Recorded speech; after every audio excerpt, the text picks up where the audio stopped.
Welcome to बनो IAS. और आज हम देखेंगे ये news, the time has come. Federal reserve के जो चेयरमैन हैं यूएस के, उन्होंने कहा है the time has come for Fed to begin reducing interest rate, यानी कि इंटरेस्ट रेट को कम करने का वक्त आ गया है। और ऐसा उन्होंने कहा है जैक्सन होल। आगे मैं आपको बताऊंगा ये कौन सी मीटिंग है जहां पर उन्होंने कहा है और इसका क्या सिग्निफिकेंस है। देखिए, ये एक स्टेटमेंट की वजह से फ्यूचर में जो भी इंटरेस्ट रेट है इंडिया में भी कम होगी, और अगर आपने कोई लोन लिया हुआ है तो उस पर भी इंटरेस्ट रेट कम होगी। तो चलिए स्टार्ट करते हैं। देखिए, जैक्सन होल जो है ये इकोनॉमिक सिंपोजियम है। सिंपोजियम का मतलब होता है एक कॉन्फ्रेंस है एक स्पेसिफिक सब्जेक्ट पर। तो यहाँ पर 1978 से फेडरल रिजर्व इसको ऑर्गेनाइज करता है, और इस सिंपोजियम में बहुत सारे इकोनॉमिस्ट आते हैं, एकेडमिक्स आते हैं, और वो यूएस की इकोनॉमिक कंडीशंस के ऊपर पेपर वगैरह प्रेजेंट करते हैं, डिस्कशन होता है। और यहाँ पर जो फेडरल रिजर्व के चेयरमैन हैं, जो वो बोलते हैं उसका इम्पैक्ट, उसको माना जाता है कि वो इंडिकेट करता है कि आगे फ्यूचर में वो क्या एक्शन लेंगे। और अगर हम इस साल जिन लोगों ने अटेंड किया है ये सिंपोजियम, उनमें देखें तो आप लेफ्ट में देख सकते हैं क्रिस्टियाना लगार्डे जो कि यूरोपियन सेंट्रल बैंक की प्रेसिडेंट हैं। उसके बाद कोजुओ उडा जो कि governor of bank of Japan है, यहाँ पर आप इन्हें देख सकते हैं, ठीक है। और इसके बाद जेरोम पावेल जो कि चेयरमैन है यूएस की फेडरल रिजर्व के। तो जेरोम पावेल के बारे में जैसा मैंने आपको लास्ट स्लाइड में ही बताया था, he is a chairman of the board of governor of the federal reserve system of United states of America, और ये 2018 से इस ऑफिस को होल्ड कर रहे हैं, ठीक है। अब जो फेडरल रिजर्व है वो इंडिया के आरबीआई की तरह है। तो federal reserve is the central bank of United state of America. जैसा कि इंडिया में आरबीआई है, वैसे ही वहां पर यूनाइटेड स्टेट ऑफ अमेरिका में फेडरल रिजर्व सिस्टम है। और यूरोप में भी इसका एक काउंटर पार्ट है यूरोपियन सेंट्रल बैंक, जो कि हमारे इस टॉपिक में इंक्लूडेड नहीं है, but it is also important central bank, और जहां जिसको हेड करती हैं क्रिस्टियाना लगार्डे इस समय पर। चलिए अब हम एक बार फिर से मैं क्लैरिफाई करूंगा दैट जेरोम पावेल है वो यूएस के सेंट्रल बैंकर कहे जा सकते हैं, जैसा कि हमारे शांतिकांता दास हैं इंडिया में, जो कि जिनका मेन रोल होता है मॉनेटरी पॉलिसी को डिसाइड करने में। हालांकि एक मॉनेटरी पॉलिसी कमेटी होती है और उसमें मेंबर्स भी होते हैं, बट जो चेयरमैन है उनका एक सिग्निफिकेंट इन्फ्लुएंस तो होता ही है।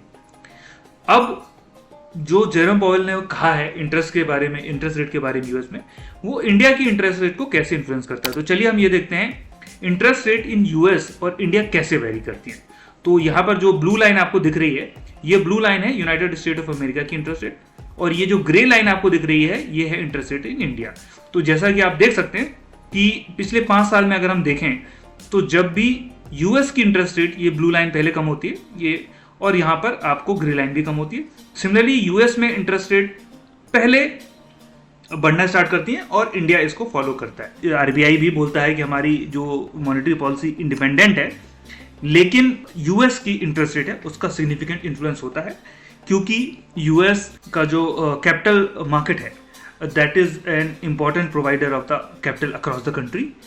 तो वहाँ पर जब भी इंटरेस्ट रेट चेंज होगी तो उसका इम्पैक्ट डिफरेंट कंट्रीज में पड़ता है।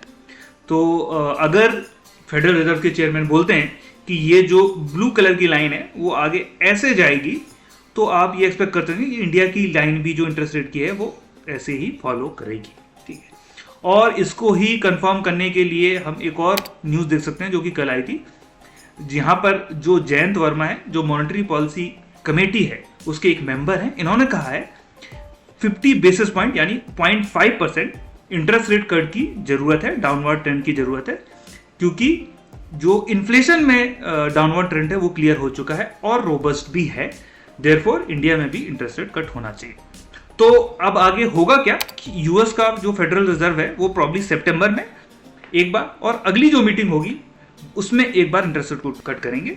उसके बाद आरबीआई भी इस इंटरेस्ट रेट को कट करेगी इंडिया में, और उसके बाद पूरे जो बैंक है इंडिया में, चाहे प्राइवेट बैंक हो चाहे पब्लिक सेक्टर बैंक हो, वो इसको फॉलो करेंगी।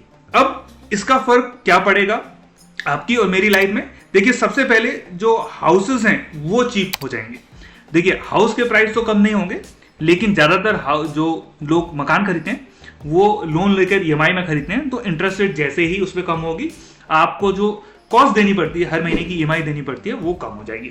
तो सबसे पहला एडवांटेज ये है, जो अगर आप घर खरीदना चाहते हैं तो वो सस्ता हो जाएगा। साथ ही साथ जैसे घर सस्ते होते हैं तो इनकी डिमांड बढ़ जाती है, और ये डिमांड से स्पेशली जो सेक्टर्स हैं, सीमेंट के हों, चाहे पेंट के हों, या फिर और भी रियल एस्टेट के सेक्टर हो, ऐसे सेक्टर में भी डिमांड बढ़ जाती है, तो वहाँ पर जॉब्स भी क्रिएट होते हैं। इसके बाद अगर आप कार या बाइक लेना चाहते थे तो वहाँ पर भी आपको ईएमआई कम होगी, क्योंकि इंटरेस्ट रेट कम हो जाएंगे, तो वो भी एक इंडियन सिटीजन है उसको इसका फायदा मिलेगा। इसके बाद जो सबसे एक बड़ा एडवांटेज होगा, जो एफडीआई इन्वेस्टमेंट इंडिया में बढ़ सकता है, क्योंकि यूएस में अगर इंटरेस्ट रेट कम होता है तो जो वहाँ के इन्वेस्टर हैं वो इमर्जिंग मार्केट जैसा कि इंडिया है, ब्राज़ील है, चाइना है, ऐसे कंट्रीज में इन्वेस्ट करते हैं, क्योंकि यहाँ पर ज़्यादा रिटर्न मिलता है उन्हें, और इससे जॉब क्रिएशंस भी होती हैं और एक इकोनॉमी को बूस्ट मिलता है, वाइडर इकोनॉमी को भी बूस्ट मिलता है। इसके बाद जो एफआईआई इन्वेस्टमेंट है वो भी बढ़ता है, तो स्टॉक मार्केट और भी अच्छा करता रहा इंडिया में, और भी अच्छा कर सकता है अगर इंटरेस्ट रेट कट होना स्टार्ट हो जाता है। इसके साथ ही आपको ये तो सारे फायदे थे। इस स्लाइड में मैं आपको बताना चाहता हूं कि कैसे एक नुकसान भी होगा, तो क्योंकि अगर इंटरेस्ट रेट लोन पे कम होंगे तो साथ ही साथ डिपॉजिट पे इंटरेस्ट रेट भी कम होंगे, तो जो फिक्स डिपॉजिट पर इंटरेस्ट रेट अभी तक इंडिया में मिलते आए थे वो कम हो जाएंगे। तो इस तरीके से अगर आप प्रॉब्ली फिक्स डिपॉजिट करना चाहते हैं तो अभी आपको एक अच्छा रेट मिलेगा, प्रॉब्ली 2 या 3 महीने बाद वो आपको इंटरेस्ट रेट उतना ज़्यादा नहीं मिलेगा।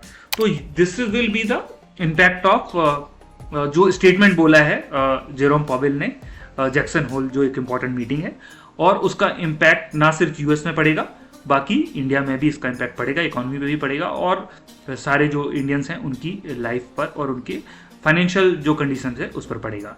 So thank you for watching this video, and अगर आपको ये वीडियो पसंद आया तो hit the like button, and हमारे चैनल को सब्सक्राइब कीजिए इस तरीके के और कंटेंट को देखने के लिए। Thank you.